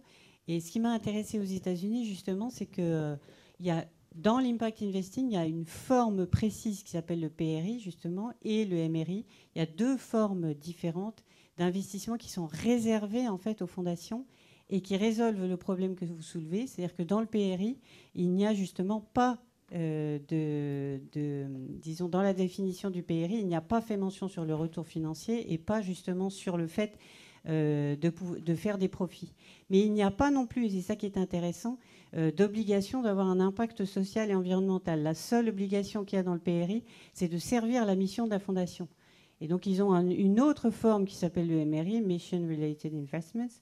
Et ça, dans ce MRI, il y a l'obligation, et toujours, on ne parle toujours pas d'ailleurs de profit financier, et il y a l'obligation de servir soit un impact social, soit un impact environnemental, soit les deux. Ils ont leur terminologie anglaise là-dessus. Et c'est intéressant parce que ça rentre c'est le code des impôts carrément qui fixe les contours de ces investissements. D'où l'importance d'intéresser les gouvernements à ces nouvelles formes d'investissement et de légiférer dessus pour que justement les fondations puissent le faire sans se détourner de leur mission initiale qui est l'intérêt général et non pas la recherche du profit. Juste une petite précision, si vous allez sur Internet, vous avez le PRI pour les fondations qui est donc le Program Related Investment, et puis vous avez le PRI pour les institutionnels qui est le pacte de l'ONU qui s'appelle Program for Responsible Investors. Je veux dire qu'il y a deux choses. Le même acronyme peut avoir deux terminologies différentes. Enfin, donc pour reprendre, aux États-Unis, ils sont assez précurseurs et avec effectivement un cadre réglementaire. Ça n'existe pas encore en Europe. Enfin, le concept peut effectivement exister, faire son chemin. Il semble que dans les pays de l'Europe germanique, les Scandinaves, etc., ils sont un peu plus en avance, hein, mais c'est très très difficile de se faire une idée très très précise. La Deutsche Bank, par exemple, ou bien des petites banques allemandes comme la BW Bank, enfin Baden-Württemberg Bank, font la promotion de ce genre de choses, mais c'est des choses qui sont aujourd'hui très très peu visibles sur les écrans radars. Autre question ? Oui. Oui, bonjour, Emmanuelle Roch, je suis coordinatrice de projets culturels et notamment j'ai organisé l'année dernière le TEDx Bordeaux, qui est une conférence justement pour faire avancer les bonnes idées. Je me posais une question, comment faire venir les jeunes diplômés des grandes écoles dans le monde associatif, justement par rapport à ces questions de budget et d'argent, voilà. Comment un jeune diplômé d'une grande école va aller plutôt dans une association, mettre au service de ces idées évolutives pour le monde, plutôt que dans une grande entreprise. Alors écoutez, je vais peut-être répondre en premier, puis je vous passerai la parole après. Moi, je suis hyper confiant là-dessus. Je suis hyper confiant parce que je constate, à travers ma vie professionnelle, mes engagements de prof, mes engagements associatifs, je vois qu'il y a aujourd'hui une culture du partage, de la solidarité qui s'est infiniment développée par rapport à ma génération. Hein. Je suis un vieux et donc je vois le chemin qui a été parcouru. Je vois que dans les écoles aujourd'hui, les programmes intègrent de plus en plus ces notions-là, que ce soit l'entrepreneuriat social, que ce soit la philanthropie, la responsabilité sociale. Toutes les grandes écoles se sont mises et à des niveaux top, hein, ce qui est fait par l'ESSEC, par HEC, par Sciences Po. Toutes les grandes écoles ont des formations qui sont adaptées à ces sujets-là. Je vois un autre point, je l'ai vu à travers la maison à laquelle j'appartiens encore, BNP Paribas, où on fait chaque année, comme tout le monde, un Global People Survey sur les motivations des gens. Et bien, pour la 3e année consécutive, ces notions de responsabilité, d'engagement socialement responsable sont arrivées en premier élément de motivation du personnel sur cet énorme mastodonte qu'est BNP Paribas aujourd'hui. Ben ça, je pense que c'est extrêmement réconfortant. Alors, vous allez me dire, faites pas d'angélisme, vous auriez raison de le faire, ça suffit pas. Ça ne suffit pas parce qu'effectivement, je pense qu'il y a une révision à faire qui ne peut venir que des pouvoirs publics, qui porte sur la gouvernance du monde associatif, qui porte sur les conditions financières d'exercice de l'association. Je pense qu'il y a des sujets de réflexion qui sont des sujets très importants pour pouvoir permettre à des gens qui ont cette volonté-là, cette volonté de s'engager pour les autres, aux côtés des autres, de faire des choses pour les autres, qu'ils puissent le faire dans des conditions de vie décentes. Voilà, ça c'est un point fondamental. Et il n'y a que l'État qui puisse faire ça. Donc je pense qu'il y a des évolutions qui sont à trouver. Mais globalement, le terreau est là. Et je suis convaincu qu'à partir du moment où il y a cette impulsion-là qui vient des gens, simplement, eh bien, je pense que ça ira dans la bonne direction. Mais je suis un optimiste de nature. Oui. Moi, je voudrais rajouter, pour le complémenter ce que vous dites, enfin, excusez-moi, pour... Excusez-moi, bon, j'ai essayé d'éviter les trucs franco-anglais, mais là, je viens de plonger dedans. L'exemple américain, les élèves des grandes écoles peuvent aller dans les associations sans se poser trop de questions. Pourquoi ? Parce que les donateurs, notamment, ont pris l'habitude de financer les frais de fonctionnement des associations et les salaires ne sont pas un tabou. Et ce n'est pas parce que vous êtes dans une association que vous êtes obligé de porter des sandales, ce que j'appelle, parce que moi je fais partie de la génération sandales. Quand on a fait le choix société civile, il fallait faire plein de petites croix sur notamment la rémunération et tout ça. Et aux États-Unis, alors là, c'est complètement dépassé. Alors trop, parce qu'il y a des journaux spécialisés sur la philanthropie qui vous donnent des salaires des plus gros dirigeants des grosses ONG. Alors là, ouf, ça fait dresser les cheveux sur la tête parce qu'on se dit waouh, bon, quitte à dépasser le tabou, ils vont fort. Mais quand vous dites que c'est une décision des pouvoirs publics, moi je dis que c'est aussi une décision des donateurs, des fondations d'entreprises, des fondations privées. Arrêtez de considérer que c'est parce que vous financez des associations qu'il faut payer les gens avec des clous.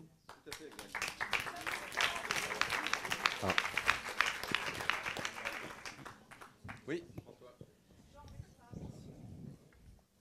Je vais juste compléter du coup un peu le témoignage en disant qu'on rencontre de grands groupes qui aujourd'hui nous disent que la démarche RSE a aussi un axe fort sur la partie RH. C'est-à-dire qu'aujourd'hui, ils ont du mal à recruter des jeunes parce que leur message, en tout cas le vision du groupe, ne correspond pas aux attentes des étudiants et qu'ils ont du mal à recruter les talents parce que les talents vont chez les concurrents qui ont un message beaucoup plus pertinent que eux. Donc voilà, ça va vraiment dans le bon sens. Tout à fait vrai. Oui. Oui, bonjour, Nathalie Perrin, agence conseil co-influence à Lyon. Je voulais justement renforcer ce que vous disiez sur les frais de fonctionnement. Et je ne suis pas complètement d'accord avec ce que vous venez de dire aux États-Unis, puisqu'il y a un TEDx qui vient de sortir justement de Dan Pallotta où vraiment il souligne le fait que les gens qui travaillent dans les associations sont beaucoup moins bien payés que dans les multinationales.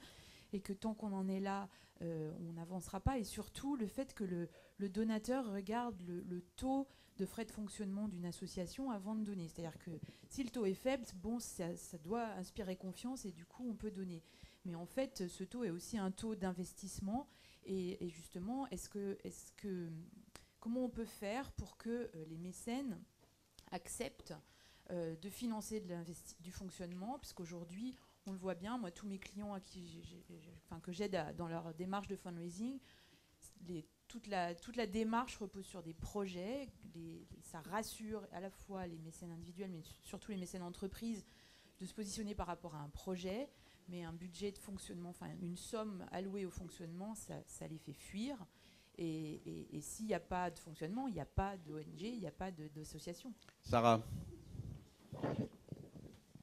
Alors, moi, je pense qu'il y a une des réponses possibles, c'est quand même essentiellement, nous, ce qu'on voit beaucoup, c'est la transparence. C'est-à-dire qu'il y a aussi un besoin, une nécessité, une pédagogie à avoir vis-à-vis des mécènes, des investisseurs et des philanthropes, en montrant que voilà, le budget de fonctionnement d'une association ne rémunère pas justement des salaires mirobolant pour les porteurs du projet, et arriver à justifier justement le plus possible la façon dont les budgets de fonctionnement sont conçus, et montrer de quelle façon ils sont en relation avec la poursuite de la cause elle-même, a un effet souvent que nous on constate relativement indulgent, en tout cas vis-à-vis des philanthropes. Mais je pense qu'il y a vraiment, voilà, on parlait de gouvernance, on parlait de modalités nouvelles à adopter aussi dans le monde associatif. C'est vrai que ce sont aussi des nécessités de la part des porteurs de projets d'arriver à mieux expliquer la façon dont ils fonctionnent, dont leurs budgets sont conçus,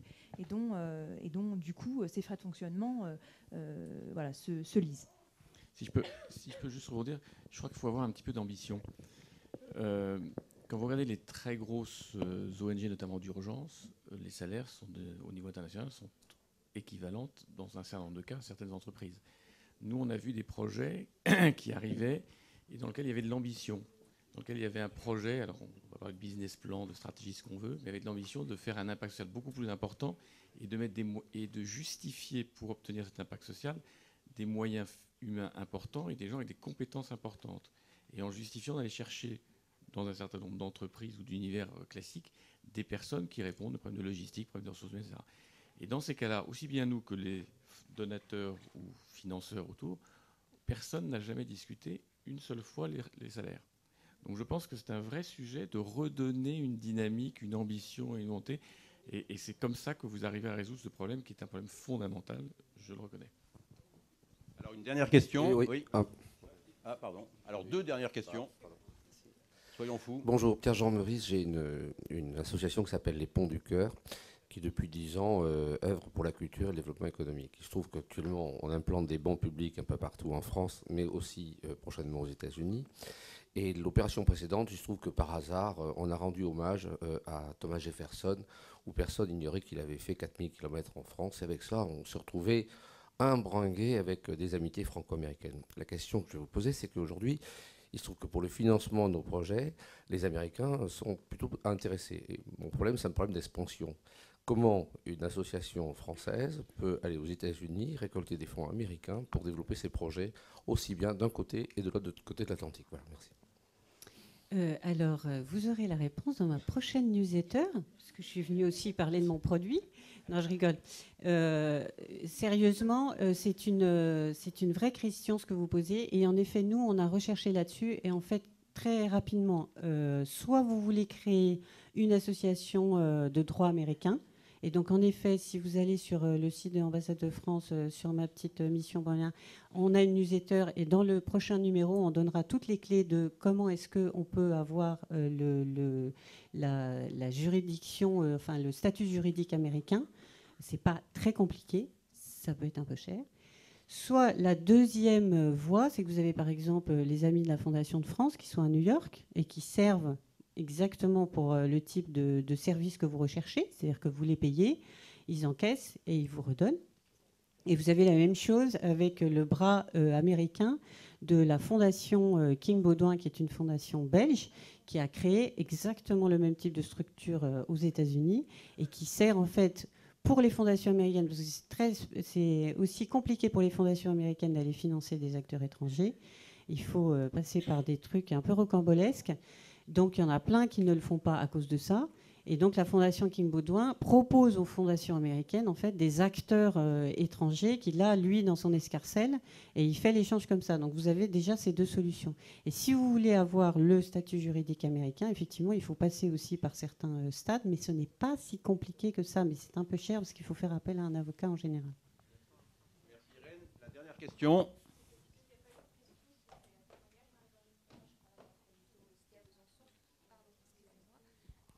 Je voulais répondre aux questions qui ont été posées, auxquelles Sarah a répondu également sur la transparence et les frais généraux, ce qu'on demande aux donateurs, la participation.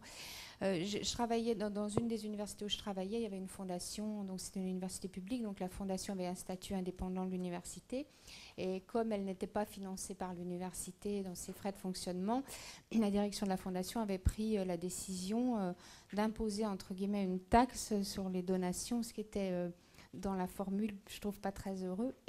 Et donc, il a fallu que nous expliquions à nos donateurs comment on voulait, par exemple, s'ils voulaient nous donner 10 000 ou 100 000 $, il fallait qu'on leur explique qu'en plus de ça, ils devraient nous donner entre 5 et 10% de la somme pour couvrir les frais généraux de la fondation. C'est pas très cosmétique, on va dire.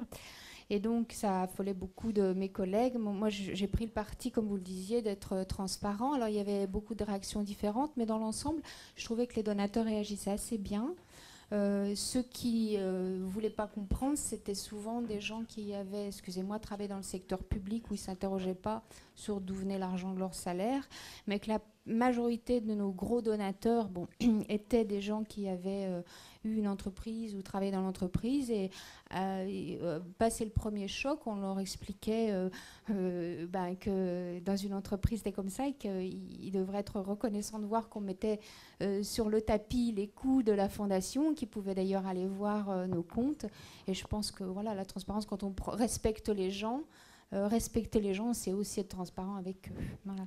Merci beaucoup.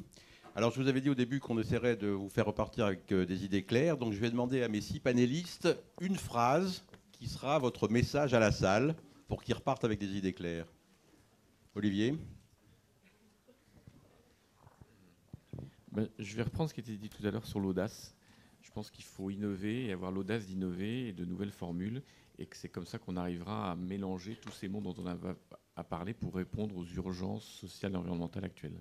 Donc, premier mot, l'audace. Irène ? Moi, je dirais qu'il faut réfléchir à améliorer ces pratiques avant de se précipiter dans des nouvelles formes de financement. Il vaut mieux commencer pour des fondations, en tout cas en France, qui existent déjà, par réfléchir sur leurs pratiques actuelles, parce que dans les nouvelles formes de financement, on retrouve les mêmes défauts que dans la philanthropie traditionnelle. 2, pas de précipitation. Moi, je pense qu'il faut sortir des modèles existants et arriver à concilier intérêt économique avec impact social. 3, innovation sociale. Bénédicte ? Moi, je pense qu'il faut appliquer aux méthodes du mécénat les méthodes de l'entreprise, c'est-à-dire il faut savoir s'adapter et rester en permanence créatif. Innovation, adaptation. Le monde change, nous changeons en lui et nous pouvons tous être des acteurs de changement. C'est pas un peu BNP, ça ? Oui, mais avant ça, il y avait Gandhi. Nous pouvons tous être des acteurs de changement, qu'on soit dans une banque, mais aussi qu'on soit dans une association, dans une grande société industrielle. J'adhère, Emmanuel. Je soutiens. Sarah ? Moi, je reprends ce qu'a dit Olivier. Je pense qu'il n'y a qu'une seule phrase. Je cite Danton là-dessus. De l'audace, encore de l'audace, toujours de l'audace. Voilà. Je pense qu'il faut vraiment essayer de voir plus loin et d'essayer de proposer des nouvelles formes et des nouveaux schémas de pensée pour développer le mécénat. Et le dernier mot, je vais me le garder, mais je vous l'envoie ensemble. Merci.